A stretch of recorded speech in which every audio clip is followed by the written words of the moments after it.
ती जनता अजून पण म्हणजे काकांना 5 वर्ष झाली जाऊन. पण अजून पण मी प्रभागात फिरतो, तर लोकं डोळ्यातून पाणी काढतात. आणि काकांनंतर कामं राहिली होती काही. आमच्या गावात संतपेठ हे सगळ्यात पहिली काकांनी प्रस्तावना मांडली आणि हे काकांच्या माध्यमातून हे काम झालं.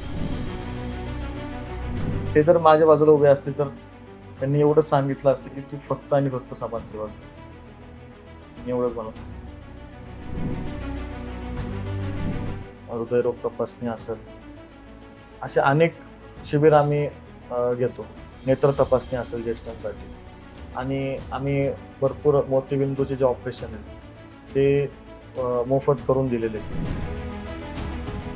आमच्या इथं तरुण वर्ग भरपूर आहे. तर ग्राउंड महानगरपालिकेचं ग्राउंड आमच्या इथे नाही.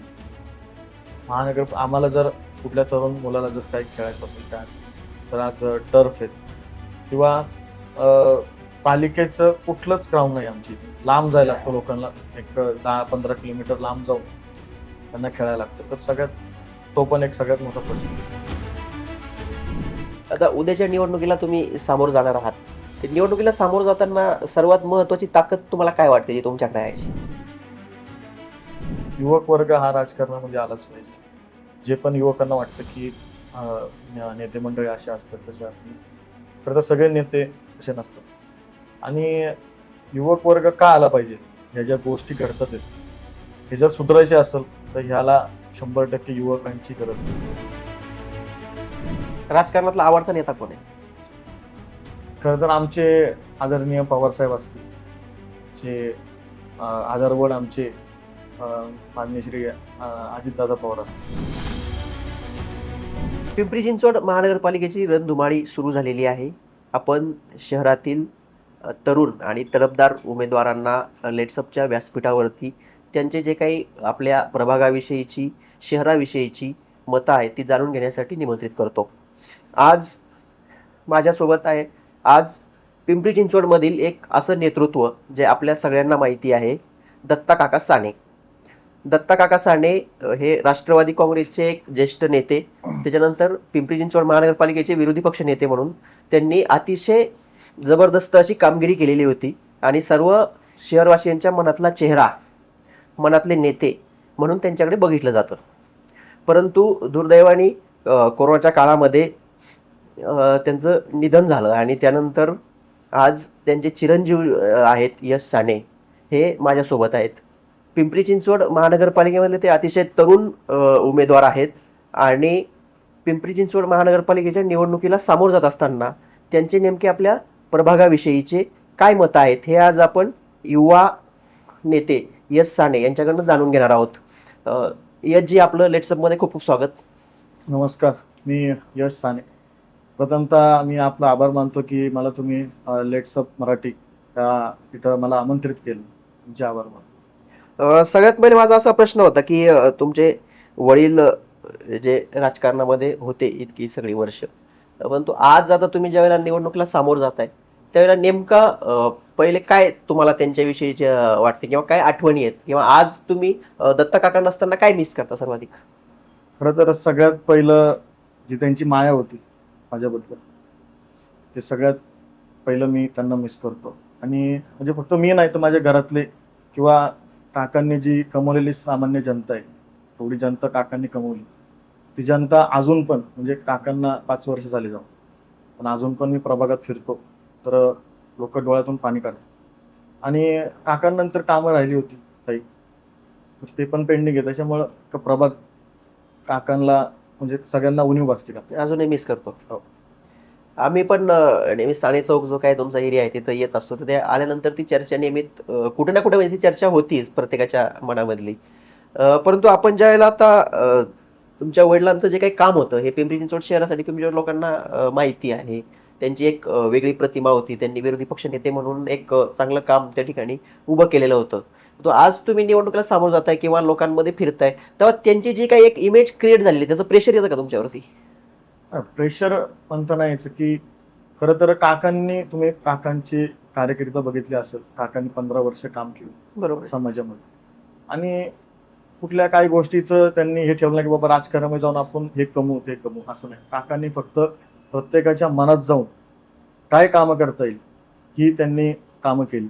आणि प्रेशर मला जबाबदारी पडलीत याचंच प्रेशर, बाकी मला काय प्रेशर नाही. तुम्ही आत्ता म्हटले की दत्तकांनी कामं भरपूर केलेली आहेत त्या याच्यामध्ये आपल्या 15 वर्षाच्या कारकिर्दीमध्ये कामाचा नेता म्हणून त्यांना ओळखलं जायचं. त्यांची कुठली अशी कामं आहेत महत्त्वाची जी तुम्हाला वाटतात? खरं तर 1997 मध्ये आमची गावं महानगरपालिकेने सामावली झाली. समाविष्ट झाली. आणि असे आमच्या प्रभागातील अनेक काम आहे जे आज जे चिखली जे आहे ते फक्त आणि फक्त काकांमुळे जे पण कामं झालेली. खरं तर आमच्या चिखलीची कमान असेल, परत आमच्या गावात संतपेठ हे सगळ्यात पहिली काकांनी प्रस्तावना मांडली आणि हे काकांच्या माध्यमातून हे काम झालं.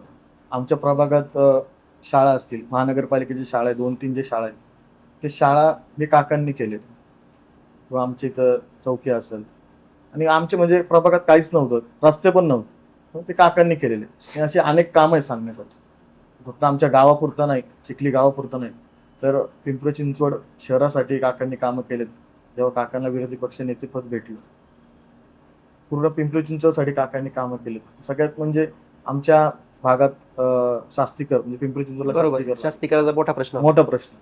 ह्याच्यामध्ये काकांनी पुढाकार घेतला शास्तीकराविषयी. परत आमच्या प्रभागात रेड झोन असेल, रेड झोनसाठी पुढाकार घेतला काकांनी. कितीतरी वर्ष त्यांचा वाढदिवस साजरा नाही केला. शास्तीकर अनधिकृत बांधकाम असतील, रेड झोन हे जोपर्यंत विषय मिटत नाही तोपर्यंत काकांनी असं ठरवलं की मी वाढदिवस साजरा करणार. कारण लोकांच्या जिव्हाळ्याचे आणि अत्यंत ते म्हणजे घरातले प्रश्न होते सगळे सगळे. तो जीवाभावाचे प्रश्न होते कारण रेड झोन आणि शास्तीकर हा सगळ्यात मोठे प्रश्न पिंपरी चिंचवडमधले गाजलेले होते. त्याच्यावरती काकांनी काम केलंय तुमचं असं म्हणणं आहे. ज्यावेळेला आता तुम्ही प्रचारासाठी फिरताय, प्रभागामध्ये फिरताय, त्यावेळेला लोक तुमच्याकडे बघतात की काकांचा मुलगा आहे म्हणून. त्यांच्यामुळे अनेक दरवाजे तुमच्यासाठी उघडले जातात. त्याबद्दल तुम्हाला काय वाटतं? म्हणजे नेमकं फिरताना काय अनुभव काकांचे तुम्हाला लोकांकडनं येतात? अनुभव म्हणजे मी ज्या व्यक्तीकडे जातो, आज ज्या व्यक्तीला आमच्या प्रभागात भेटतो, त्या व्यक्तीमध्ये काकाने त्यांचं काही ना काहीतरी काम केलेलं आहे. काका त्यांच्या सुख दुःखामध्ये सहभागी झालेले आहेत. आणि असं नाही, काकांनी काय केलेलं आहे म्हणजे सुरुवातीपासून आमच्या भागात डेव्हलपमेंट नव्हती काहीच, तेव्हापासून काकांनी तिथं काम केलं. ड्रेनेजची लाईन असतील, रस्ते असतील, ही काकांनी कामं केलेली आहेत. आणि प्रत्येकाचा जिव्हाळ्याचा प्रश्न म्हणजे लोक 200-200, 400-400 काही महाराष्ट्र सोडून लोक आमच्या प्रभागात स्थायिक झालेली आहेत. त्यांना काका घरातले वाटत होते. बरोबर. बाहेरचे माणूस कामगार वर्ग तुमच्या प्रभागामध्ये बऱ्यापैकी आहे, भरपूर आहे. त्यामुळं काकांनी कधी स्थायिक आणि स्थानिक जे लोक आहेत त्यांच्यामध्ये कधी भेदभाव केला नाही. त्यामध्ये प्रत्येक घरात काकांना म्हणजे लोकांना असं वाटतं की हा आमच्या घरातला माणूस आहे. आणि आज मी फिरतोय ना, तीच माया त्यांना असं वाटतं की मी जर सोसायटीत होतो असं वाटतं त्यांना की काकाच येत होते, असे माझं स्वागत करतात. आणि म्हणजे खरंच मन भरून येत त्या गोष्टी. अभिमान वाटतं की मी काकांचा मुलगा आहे आणि ती जनता काकांनी कमवलेली. बरोबर आहे. त्यांच्या कामाचं जे काय ते आज फळ तुम्हाला म्हणजे मिळतंय त्या पद्धतीनं आपण म्हणू शकतो. मागील 4 वर्ष पिंपरी चिंचवड महानगरपालिका म्हणजे सगळ्याच महानगरपालिकेमध्ये प्रशासक राज होता. तर या प्रशासक राजामध्ये नेमकं काय अडचणी आल्या तुम्हाला प्रभागामध्ये कामं करताना किंवा काय कामं झाली नाही आहेत? खरं तर काकांचं झाल्यापासून 5 वर्ष झाले काकांना जाऊन, त्याच्यानंतर आमच्या प्रभागात शून्य कामं झालेली आहेत. अनेक अडचणी आहेत. म्हणजे अजून पण जे मूलभूत सुविधा आहेत आमच्या प्रभागात ते आम्ही फेस करतोय. म्हणजे आज आमच्या समोरचं प्राधिकरण असेल, जे डेव्हलप्ड आहेत, ते पण जे आम्ही टॅक्स भरतो तेच ते टॅक्स भरतो, पण सुविधा आम्हाला कमी आहे, त्यांना जास्त आहे. आम्हाला अजून पण पाण्याचा प्रॉब्लेम आहे, लाईटचा प्रॉब्लेम आहे, ड्रेनेजचा प्रॉब्लेम आहे, रस्त्याचा प्रॉब्लेम आहे. त्यामुळे जे प्रशासनमध्ये आणि मी पण त्याच्यामध्ये काकांचं झाल्यानंतर मी माझं 100% देऊन मी प्रयत्न केलाय. जितकी मला कामं करता येईल तितकी मी कामं केली. कारण तो जो काही साने चौक आणि तो सगळा एरिया आहे तो वाढणारा एरिया आहे. म्हणजे दररोज तिथे नवीन बिल्डिंग्स होत आहेत, नवीन लोक येत आहेत. तर त्या दृष्टिकोनातनं त्या सुविधा ज्या पाहिजेत त्या अजून वाढणार ते अजून भेटत नाही आहेत म्हणजे आपल्या प्रभागामध्ये. परंतु आपण जेव्हा या सगळ्या गोष्टीबद्दल बोलतोय, आपला दिनक्रम कसा असतो? म्हणजे मला तुमच्या वैयक्तिक याच्यावरती थोडंसं जाणून घ्यायचं आहे की आपला दिनक्रम आता सध्या कसा असतो किंवा आधी कसा असायचा? आधी आता तुम्हाला माहिती मी शेवटी एक स्टुडंट होतो, मी आता पण स्टुडंट आहे. तर माझं मी खरं 15 वर्ष मी पण हॉस्टेलमध्ये शिकलेलो आहे. मी CBSE ICSE बोर्डमध्ये शिकलेला मुलगा आहे. आणि तेव्हा तुम्हाला माहिती आहे ह्या वयात मुलं काय एन्जॉय करतात. जेव्हा मी एन्जॉय करत होतो, सगळं करत होतो, पण जेव्हा काकांचं झालं तर आमच्या परिवारावरती सगळ्यात मोठं दुःख कोसळलं होतं. बरोबर आहे. कारण करता माणूस जाणं हे सगळ्यात आणि मोठं दुःख हा, असतं घरातलं. सगळ्यात मोठं प्रसंग हे. आणि अजून पण आम्ही ती गोष्ट विसरू शकत नाही कधी आयुष्यात. काकांचं आणि माझं जास्त संवाद नव्हता होत, कारण मी हॉस्टेलला असायचो, काका त्यांच्या गडबडीत राजकीय सगळ्या ह्याच्यामध्ये. राजकीय ह्याच्यामध्ये. तर मी काकांना इथं आल्या, मी काय वेकेशन्सला जर येत असली तेव्हा काकांना बघायचो की त्यांचं म्हणजे मन होतं भरपूर, म्हणजे समाजसेवा हीच फक्त त्यांचं ध्येय होतं, दुसरं काही नाही. आणि आज जेव्हा काकांचं झालं तेव्हापासून मी 14व्या दिवशी घराच्या बाहेर, मला माझ्या सहकाऱ्यांनी बाहेर काढलं. आणि 14व्या दिवशीपासून आम्ही तेव्हा कोविड होता, बरोबर. सॅनिटायझर फवारणी असेल, कोणाला अन्नदान असेल, हे सगळं आम्ही करत गेलो. आणि माझा दिवसाचा हाच शेड्यूल आहे की बाबा फक्त आणि फक्त समाजसेवा. महिलांसाठी काय उपक्रम तुम्ही राबवत होते? आमचे बचत गट आहेत, अनेक बचत गट आहेत आमचे, जे अनुदान आम्ही त्यांना मिळवून देतो महिलांसाठी.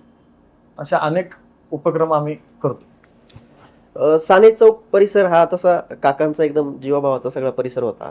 त्या परिसरात वाढताना तुम्हाला कुठल्या गोष्टी महत्त्वाच्या वाटल्या किंवा कुठल्या गोष्टी अशा तिथं स्पर्शून गेल्या तुम्हाला, की त्या प्रभागात म्हणजे त्या एरियामध्ये वाढताना काय नेमकं तुमची जडणघडण त्या एरियामुळे कशी झाली?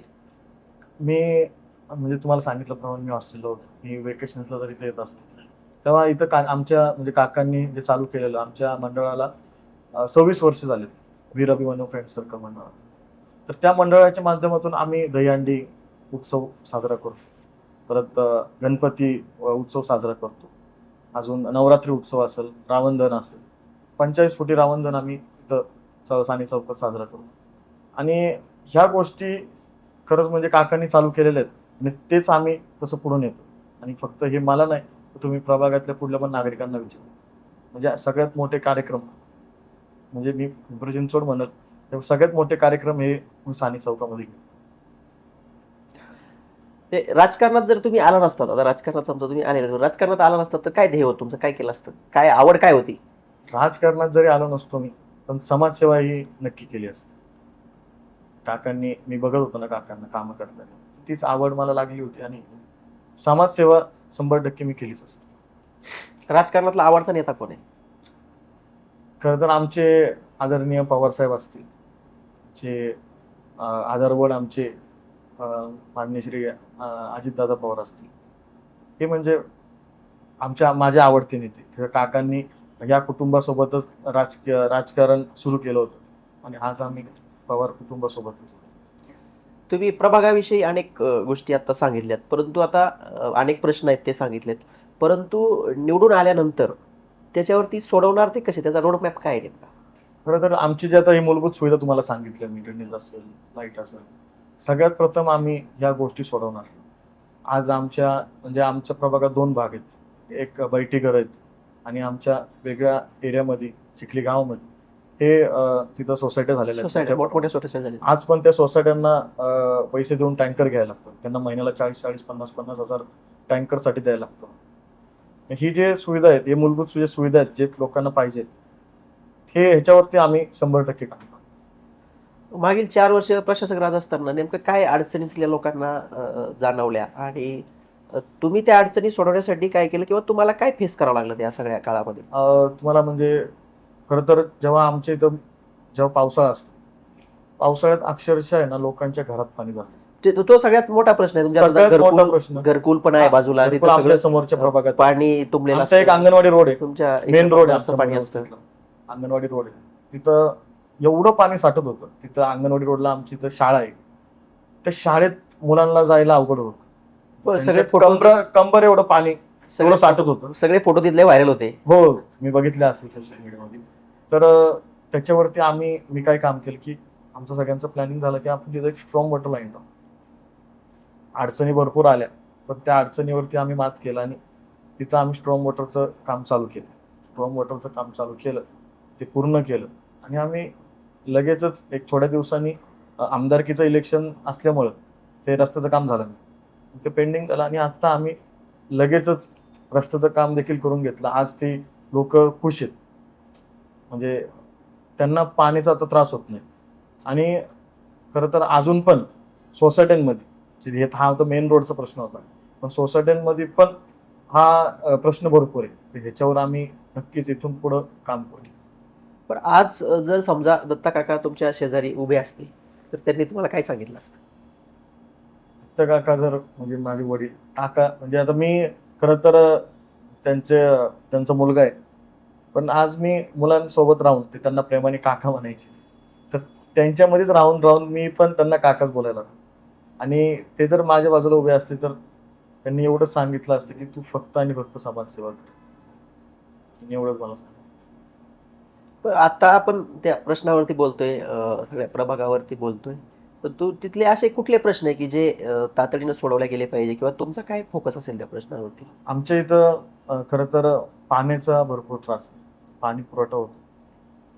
दरवेळेस दररोज मला सकाळी फोन येतो. जे दिवसाड पाणी आमच्या इथे. दिवसाड मला फोन असतो की आमच्या इथं पाणी पुरवठा व्यवस्थित होत नाही. पण पाणी तिथले 2 प्रश्न म्हणजे जे आहेत ते पाणी पुरवठा व्यवस्थित होत नाही आणि दुसरं मध्यंतरी अनेक फोटो व्हायरल झाले की तो व्यवस्थित दूषित पाणी पुरवठा होतो. हो, हे सगळ्यात होतो. मोठं दूषित कारण. पाणी ते पुरवठा होतो. चिखलीतले अनेक फोटो आणि हे सगळं व्हायरल होत असतं हो. नेहमी. म्हणजे हे पाणी पुरवठ्याचा सगळ्यात मोठा प्रश्न आहे आणि लोकांना पाणी हे गरजेचं आहे.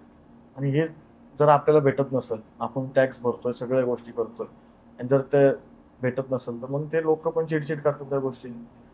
आणि सगळ्यात महत्त्वाचं काम आमचं पाणी असेल, लाईट असेल, ड्रेनेज ही मूलभूत सुविधाच आहे. प्रभागातील कुठले प्रश्न तुम्हाला महत्त्वाचे वाटतात आणि ते सर्वाधिक तुम्हाला वैयक्तिक वेदना देतात?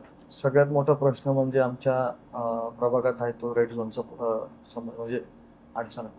तर सगळ्यात मोठा त्रास तो आहे आणि पावसाळ्यात आम्हाला सोसायट्यांमध्ये पावसाच्या पाण्याचा भरपूर त्रास होतो. त्या स्ट्रॉम वॉटर लाईनचा एक महत्त्वाचा विषय. तुम्ही आरोग्याचा प्रश्न जो काही म्हणताय प्रभागामध्ये, आरोग्याच्या प्रश्नावर नेमकं तुम्ही काय काम केलंय आणि काय काम करू इच्छित आहे? खरं तर काकांच्या जयंतीनिमित्त आम्ही महाआरोग्य शिबिर आयोजित करतो. त्याच्यामध्ये रक्तदान असेल, हृदयरोग तपासणी असेल, असे अनेक शिबिर आम्ही घेतो. नेत्र तपासणी असेल ज्येष्ठांसाठी आणि आम्ही भरपूर मोतीबिंदूचे जे ऑपरेशन आहेत, ते मोफत करून दिलेले आहेत. असे अनेक आम्ही शिबिर दरवर्षी आमचं आत्ता 5वं म्हणजे काकांना वर्ष 5 झाले. 5वं आमचं शिबिर झालं. तर भरपूर प्रतिसाद भेटतो त्या गोष्टीला आणि लोकं त्याला पण साथ देतात. तुम्ही ज्यावेळेला आता दत्ता काका साने यांच्या आशीर्वादाने आणि लोकांचा तुम्हाला सपोर्ट तो आहेच आहे. निवडून आल्यानंतर पहिलं काम कुठलं हाती घेणार? सगळ्यात पहिलं जे आमचं काम आहे, जे मूलभूत सुविधा आहे, हे आम्ही सुरळीत करणार. आमचे लाईट असेल, रस्ते असेल. आता तुम्हाला सांगतो, काकांच्या गेल्यानंतर अजूनपर्यंत आमच्या कितीतरी अशा सोसायट्या आहेत, की तिथं आम्हाला रस्ते झाले नाही. म्हणजे काका दरवर्षी तिथं रस्ते करायचे. तर आमचं एक प्लॅनिंग आहे, की पहिलं ड्रेनेजचं काम आम्ही करून घेऊ. काही पाणी पुरवठ्याचा विषय असेल, पाणी पुरवठ्याचं काम आम्ही करून घेऊ आणि रस्त्याचं काम आम्ही करू. निवडून आल्यानंतर पहिला प्रश्न कुठला मांडणार तुम्ही सभागृहात? आमच्या भागात आमचं चिखली गाव असेल, तळवडे असेल, आम्हाला रेड झोनचा हा मोठा प्रश्न आहे. तर सगळ्यात पहिला प्रश्न आमचा तोच असेल आणि आमच्या इथं प्रभाग आहे. ते आमच्या इथून एक साधारणतः 10 किलोमीटर असेल. तर ज्येष्ठ असतील किंवा लोकांना जो त्रास होतो, एक कार्यालय आम्ही आमच्या प्रभागात आणण्याचा आम्ही प्रयत्न करू. आणि ट्रॅफिकची समस्या असेल, जे डी-पी रोड असतील, ते डी-पी रोड आम्ही लोकांकडून घेऊन आम्ही डी-पी रोड पहिलं करून घेऊ. ते म्हटले की तरुणांसाठी चांगलं ग्राउंड नाहीये. हां, ज्या भागामध्ये तरुणांसाठी अनेक तरुण सगळ्यात तिथं मोठा म्हणजे आमच्या इथं तरुण वर्ग भरपूर आहे. तर ग्राउंड महानगरपालिकेचं ग्राउंड आमच्या इथं नाही. आम्हाला जर कुठल्या तरुण मुलाला जर काही खेळायचं असेल, काय असेल, तर आज टर्फ आहेत किंवा पालिकेचं कुठलंच ग्राउंड नाही आमच्या इथं. लांब जायला लागतं लोकांना. एक 10-15 किलोमीटर लांब जाऊन त्यांना खेळायला लागतं. तर तो पण एक सगळ्यात मोठा प्रश्न. आता उद्याच्या निवडणुकीला तुम्ही सामोरं जाणार आहात. ते निवडणुकीला सामोरं जाताना सर्वात महत्त्वाची ताकद तुम्हाला काय वाटते जी तुमच्याकडे आहे अशी? सगळ्यात मोठी ताकद ती माझे वडील स्वर्गीय दत्ता सांगतात. खरं तर त्यांच्यामुळेच मी इथं आहे आणि त्यांनी जे मला शिकवलंय, त्यांच्याच पावलापाऊल ठेवून मी काम करण्याचा प्रयत्न करतोय आणि माझे ज्येष्ठ सहकारी असतील, काकांचे जुने सहकारी असतील, माझ्या खांद्याला खांदे लावून काम करणारे माझे युवक वर्ग असेल, ही सगळ्यात मोठी माझी ताकद आहे. पण तुम्ही ताकदीचा ज्या वेळेला उल्लेख करताय, ही सगळी जमेची बाजू तुमची आहेच आहे. परंतु दुसरा एक मुद्दा जर समजा विरोधकांनी तुमच्याकडं वेधायचं ठरवलं, तर तुमच्या वयाचा प्रश्न जर त्यांनी उपस्थित केला, तर तुम्ही काय त्यांना उत्तर द्याल? वयाचा प्रश्न खरं तर युवक वर्ग आहे तो जास्त जिद्दीने काम करतो. आता आपण छत्रपती शिवाजी महाराज असतील, छत्रपती संभाजी महाराज असतील, यांचा इतिहास आपण पाहिला असेल तर त्यांनी कमी वयात स्वराज्य निर्माण केलेलं आहे. तर आपण त्यांचाच आदर्श डोळ्यासमोर ठेवून काम करतोय समाजात. तर ह्याच्यामध्ये वयाचा प्रश्न येत नाही. खरं तर आमचे काही नगरसेवकांनी जितके कामं केली नाही तेवढे जास्त मी प्रभागात काकांनंतर मी कामं केलेली आहे. त्यामुळं हा प्रश्न तर लांबच राहतो की याच्यामध्ये वयाचा फरक असतो. दत्ता काका साने त्यांच्याकडनं तुम्ही कुठली गोष्ट अशी एक शिकाल, की ती जी गोष्ट आहे ती तुम्हाला इथून पुढच्या राजकारणामध्ये उपयोगी पडेल? समाजसेवा ही सगळ्यात मोठी गोष्ट आहे काकांनी केलेली. आज तुम्हाला माहिती का कोविड काळात काकांनी भरपूर अन्नदान केलं. म्हणजे आमच्या इथं आमच्या घरापासून 2-3 किलोमीटर लोकांची लाईन लागायची. काका स्वतः तिथं लक्ष घालायचे. भरपूर अन्नदान काकांनी केलं. प्रत्येक सोसायटीमध्ये काकांनी स्वतः चालून प्रत्येक सोसायटीमध्ये सॅनिटायझर फवारणी केली. काकांनी कुठला जात बघितलं नाही, धर्म बघितलं नाही, स्थानिक बघितलं नाही. जे स्थायिक आहेत सगळ्यांना सोबत वागणूक, सगळ्यांना वागणूक सेमच दिली. त्यामुळे हाच जे काकांनी जे मला शिकवलेलं आहे. तुमच्या हॉबीज काय आहेत? खेळात काय काय आवडतं? मी हॉस्टेलमध्ये असताना फुटबॉल, क्रिकेट हे माझे हॉबीज होते. आणि या गोष्टीला खरं तर आता अंतर पडलेलं आहे. पण हॉस्टेलमध्ये आता ते वय होतं. जे आता पण आमचं तेच वय आहे खरं तर. 24 वय आहे माझं. मी खरं खेळायला वगैरे आता सध्या तर जात नाही. पण जेव्हा मी हॉस्टेलमध्ये होतो तर फुटबॉल आणि क्रिकेटच तिथं जास्त. राजकारणाकडे तुम्ही आता तरुण युवक आहात. जेव्हा राजकारणाकडे आपण बघतो तेव्हा तरुण राजकारणात यायला थोडंसं नाक मुरडतात किंवा नको वाटतं त्यांना. तुमचा काय अनुभव आहे? खरं तर किंवा तुम्ही युवकांना काय सांगाल? युवक वर्ग हा राजकारणामध्ये आलाच पाहिजे. जे पण युवकांना वाटतं की नेते मंडळी असे असतात तसे असतात, खरं तर सगळे नेते तसे नसतात. आणि युवक वर्ग का आला पाहिजे? ह्या ज्या गोष्टी घडतात आहेत हे जर सुधारायचे असेल तर ह्याला 100% युवकांची गरज आहे. युवकांनी राजकारणामध्ये उतरूनच परिवर्तन हो, घडवलं पाहिजे. 100%. जर युवक जर उतरला राजकारणामध्ये तर परिवर्तन 100% होणार. विद्यार्थी आघाडीचे अध्यक्ष तुम्ही जेव्हा होतात, तेव्हा नेमकी काय कामं केली विद्यार्थ्यांसाठी? खरं तर मी जेव्हा विद्यार्थ्यांचा अध्यक्ष होतो, विद्यार्थी सेनेचा अध्यक्ष होतो राष्ट्रवादी काँग्रेस पार्टीमध्ये, तेव्हा कोविडचा काळ होता. आणि कोविडच्या काळात विद्यार्थ्यांना अनेक अडचणी आल्या. फीसच्या असतील, जे काही शाळेमध्ये त्यांचे जे प्रिन्सिपल असतील किंवा स्टाफ असेल ते विद्यार्थ्यांना फोर्स करायचे की तुम्ही फीस जमा करा. फीस जमा करा की. आणि त्या टाइमला परिस्थिती अशी होती की लोकांना खायला माग, जॉब नव्हते, इन्कम सोर्स नव्हता, इन्कम सोर्स पण नव्हते. सगळं बंद होतं. तर त्याच्यामध्ये आम्ही पुढाकार घेऊन जे विद्यार्थी सेनेने आमचे माझे सगळे सहकारी असतील, सगळे पदाधिकारी असतील, सगळ्यांनी आम्ही मिळून अनेक ठिकाणी आंदोलन केले. बाबा ह्या गोष्टीमधून विद्यार्थ्यांना त्रास व्हायला नाही पाहिजे. आणि ही फक्त विद्यार्थ्यांना त्रास नाही तर हा पालकांना पण त्रास होतो. बरोबर. आणि अनेक ऍडमिशन आम्ही केले. जे पण विद्यार्थ्यांचे समस्या जे पण असतील अडचणी ते दूर करण्याचा प्रयत्न आम्ही केला. विद्यार्थी आघाडीच्या माध्यमातून हो. केलेलं आहे. दुसरं जे आपण सगळ्यात महत्त्वाची समस्या ती देशासमोरचीच समस्या आहे. परंतु आपण जेव्हा प्रभागाचा विचार करतो, तेव्हा प्रभागामध्ये आपण नेमकं त्या युवकांसाठी, युवतींसाठी, रोजगाराच्या प्रश्नासाठी नेमकं काय करणार? आम्ही किंवा त्याचं आपलं काय व्हिजन आहे? दत्त काका साने प्रतिष्ठानच्या माध्यमातून आम्ही महिलांसाठी, युवतींसाठी नर्सिंग कोर्स घेतलेला, नेल आर्ट चा कोर्स घेतलेला. नर्सिंग कोर्स आम्ही 45 दिवसाचा कोर्स आम्ही घेतला होता. त्याच्यामध्ये त्यांना सर्टिफिकेट देऊन त्यांचे प्लेसमेंट पण करून दिलेले. आणि युवक वर्गासाठी आम्ही रिटेल सेल्स कोर्स हा कोर्स पण आम्ही घेतला होता. त्याच्यामध्ये अनेक नामांकित असे मॉल असतील त्याच्यामध्ये पण त्यांना जॉबला त्यांना लावून दिलेलं. कारण तुमचा जो प्रभाग आहे सगळा हा म्हणजे तसा मध्यमवर्गीय आहे. तिथं कामगार वर्ग मोठ्या प्रमाणात आहेत. त्यामुळं जॉबसाठीच्या ज्या काही म्हणजे छोट्या कुटुंबातल्या ज्या काही अडचणी असतात त्या सोडवण्यासाठीच्या माध्यमातून तुम्ही एक कोर्स घेतले असं हो. सांगताय. तर हे होते यश साने. आपण त्यांचा अनेक प्रश्न त्यांना विचारले. त्यांच्या प्रभागाविषयी असेल, दत्ता कांगळे साने यांच्याविषयी असेल आणि प्रभागाविषयी त्यांचं जे काही व्हिजन आहे ते पण त्यांनी या मुलाखतीच्या माध्यमातून आपल्यासमोर मांडलेलं आहे. प्रभागामधल्या अनेक प्रश्नांवरती त्यांची भूमिका त्यांनी रोखठोक पद्धतीने आपल्याला सांगितलेली आहे. आणि राजकारणामध्ये वय हा तसा मुद्दा येत नाही आणि येऊही नये, कारण काम करताना वयाचा कुठलाही विषय नसतो.